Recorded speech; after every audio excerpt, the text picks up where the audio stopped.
இதை பாருங்க, இதான் கிழக்கன். கிழக்கா நாங்கள் பவுன் தான் சொல்கிறது. ஏன்னா விலகுடின சாமான் கறிக்கு சும்மா பேருளவுல தான் இருக்கும், அணியாக தான் இருக்கும். கறிக்கு வாங்கி சாப்பிட்டு பாருங்க, கொஞ்சம் விலகுடின சாமான் தான். பாருங்க எப்படி இருக்குன்னு பாருங்க, பவுன் மேலே தான் இருக்கா தெரியா பாருங்க, வாங்கி சாப்பிட்டு பாருங்க. இந்த விலை தான் இந்த மீன் ஒரு சீசனுக்கு தான் வரும். இந்த மாதம் தான் இந்த மீன் வர்றது, ஒரே படாது. இந்த மாதம் தான் வர்றது, இந்த மாதத்துக்கு நீங்கள் பிடிச்சா தான் இதாக மீன் பாருங்க. கொஞ்சம் விழாவுள்ள ஜாமான் தான் இது. அப்படியா பாருங்க, ஒரே படா இந்த மீன்.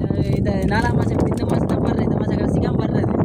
கொஞ்சம் பிந்திப்படுது. ஏன்னா 5ஆம் மாதம், இது 4ஆம் மாதம் முடிய போகுது. ஏன்னா நேரத்தில் இடையிலேயே வர்றது இந்த மீன். இப்போ கொஞ்சம் பிந்திப்படுது. என்ன தெரியாது பாருங்க, இதெல்லாம் மாறி காலநிலையெல்லாம் மாறிட்டு வாங்கி சாப்பிட்டு பாருங்க. இந்த மீன் சாப்பிட்டு தான்